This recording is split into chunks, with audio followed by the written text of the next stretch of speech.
A man explains how his marriage took a dip, but came back stronger. This is for entertainment purposes only. This short story is only for people over the age of 18. It was a loveless marriage, but it's not what you think. It started 2 years ago. I came home from work as a pharmaceutical researcher and saw the garage door open. My first assumption was that Megan, my wife, had left it open again. In a way that was true. I parked my car next to her SUV. I saw nothing out of the ordinary. I let myself in through the garage door, noting that the door was unlocked too. "Honey, I'm home," I shouted out. "You left the garage door open and the man door unlocked." Then I saw the pile of clothes on the floor between the kitchen and the living room. I also then heard activity in the bedroom. Curious, and thinking Megan had a surprise for me, I went upstairs to the bedroom. It was a surprise. I saw Megan, naked, on top of a naked man. The man was white, pudgy, balding, and had a potato-shaped head. His arms and legs, and what I could see of his torso, were extremely hairy, as in it had a medical name kind of hairy. He was just lying on the bed, while Megan was rocking her body on his, while on her knees, straddling his hip. My poor sweet Megan still looked sexy as she had sex with another man. Her brown hair was a wild mess around her head, giving her a bronze glow around her face. That face, with her dark eyes and narrow jaw, was slack, and her mouth hung open as she panted for breath. Her slim, athletic body, from hours at the gym, was drenched in sweat as she did to this man what she'd only done to me in our 5 years of marriage. When Megan looked at me, it was with eyes, consumed with lustful sex, and glazed over. If she realized it was me, she didn't show it. When I looked back at the man, he had something in his hand. Was it a flashlight? Was it a remote control? I have no idea. There was a light, and it went into my eyes. After that, something happened. "Go stand in the corner and wait for me to command you further," the man said in an accent I couldn't place. What did I do? What could I do? I went to the corner of the master bedroom and stood there, waiting. I watched this man take Megan and do wildly sexual things to her. These were things that she would never have done with me. I did get a clue to what was going on when the man said, "Tell me you love being fucked by your master, and make me believe it." "Master," Megan said as she was bent over the bed, and her hair was painfully pulled to angle her head back. "I love being fucked by you. My body is screaming for you to take me. You're doing so much to me that I love every second of it. Hurt me, use me, make me do things that are beyond sexual. I am your fuck toy, master, and I want you to use me more." She sounded like she meant every word of her accolade. I couldn't bring myself to do anything. It was as if as soon as I wanted to do something, that desire flowed out of me like water down a stream. All I could do was watch as this man did things to my wife that on a normal day I would have beaten him bloody for. The lights that were on timers came on all over the house, but the man and Megan were still going at it. I lost count of how many orgasms she had. He had shot his load once into Megan's mouth after she gave him a long and very energetic blowjob. I just stood there. My feet hurt, my knees hurt, I needed to pee, and still I just waited for command. "All right, bitch," the man said after he'd recovered from his orgasm. "Dance seductively there while I do in your husband's brain." "Yes, master," Megan said, and started to sway her naked and sweaty body to a song only heard in her mind. I would have been captivated by her swaying hips, her slick body, and her roving hands, but the man was before me and blocking my view.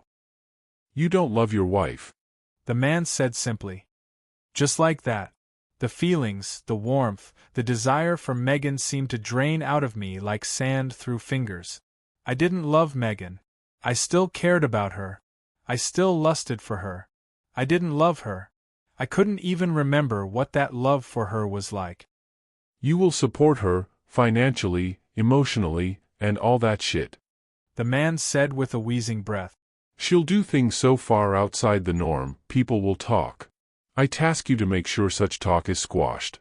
For everyone else, you and bitch over there are still madly in love with each other, even if we three know differently.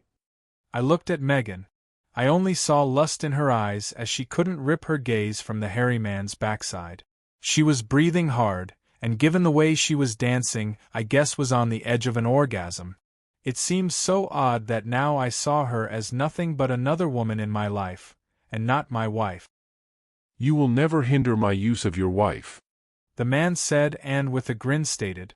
In fact, you will encourage and support her in doing anything I want. She is mine now and forever.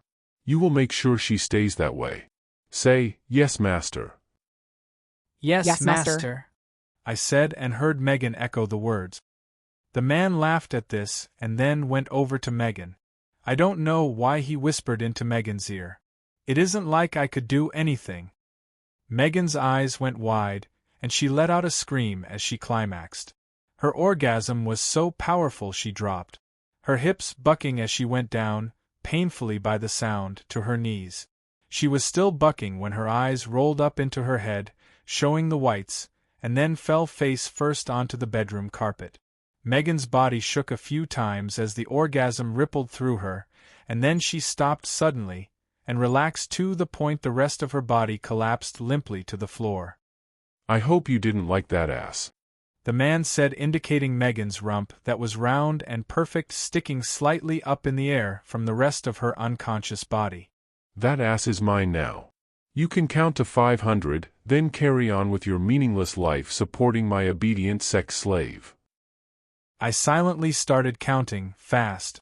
I was hoping to find something on the guy. I wasn't fast enough. By the time I could move, he was nowhere. Not in the house, outside the house, or even in the neighborhood. I wondered if he was in a neighbor's house, or did he zap someone driving down the road and was being chauffeured around by a slave. I went back inside and to Megan. I woke her up as gently as possible. It was hard for me to see her tears. It was hard for me to hear her apologies. I knew she wasn't in control of herself. I also knew I would support her in all things, even if I didn't want to. I still held her that night like I always did, but it wasn't out of love. It was out of comfort. She wasn't yet able to process that she was that man's slave. Not unexpectedly, things changed after that night. Megan became a real gym rat. She still did her part-time job working for the education department, but any time she wasn't at work, she was working out. I even went with her, as a spotter, nearly any and every time I could. My muscles developed, and so did Megan's. Over the months she looked sexier than any other time in our marriage. Megan also got breast implants. I paid for them. The surgeon thought she was getting them for me, and we couldn't correct him. 800 cubic centimeters of silicone pumped into a bag under the muscles of her chest, on both sides.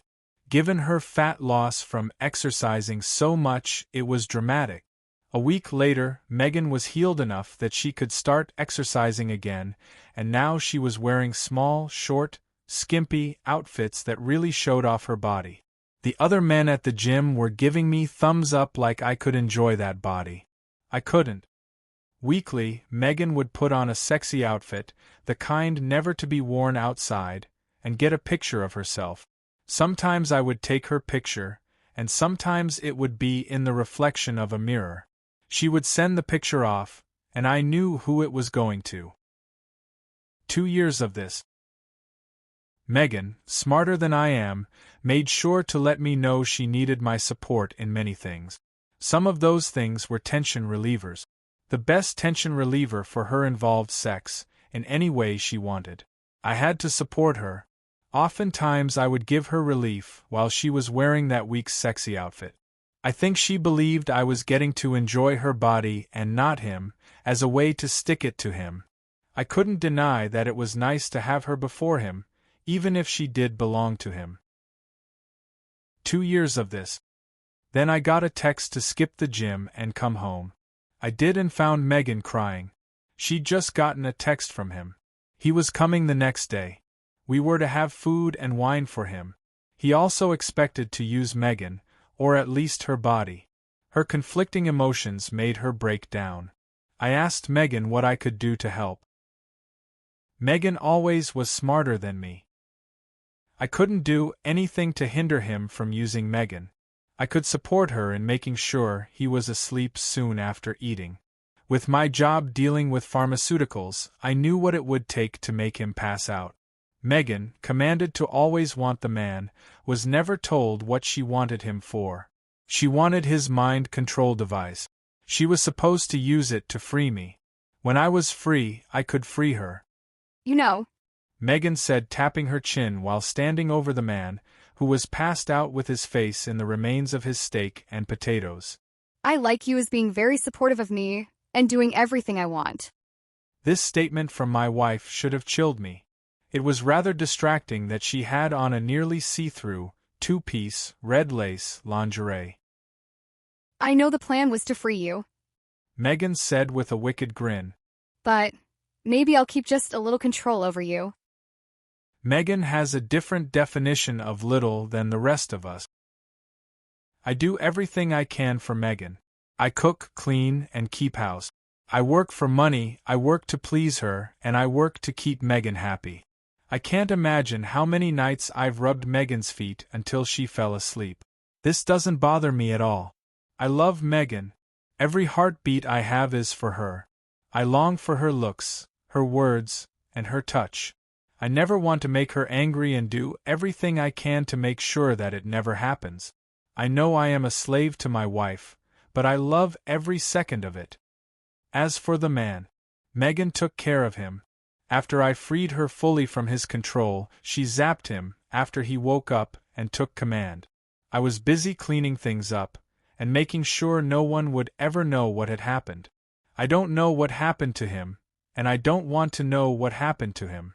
All Megan said was, That's done. Megan and I still go to the gym. She still needs a spotter. She had me zap her to keep her working out since she liked the look and feel of her muscle tone. So do I. She still wears clothes to show off her body, and I love it. Now, when men find out that Megan is my wife and congratulate me, I tell them that I'm the lucky one. I am the lucky one. Every moment I get to please Megan. Every day I get to work to make Megan happy. Every night I serve Megan. In the quiet of our house, when the windows are closed and the world is silent, I get to call Megan what she really is to me. Mistress.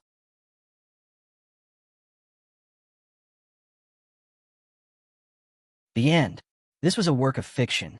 Any similarity between people, living or dead, is purely coincidence.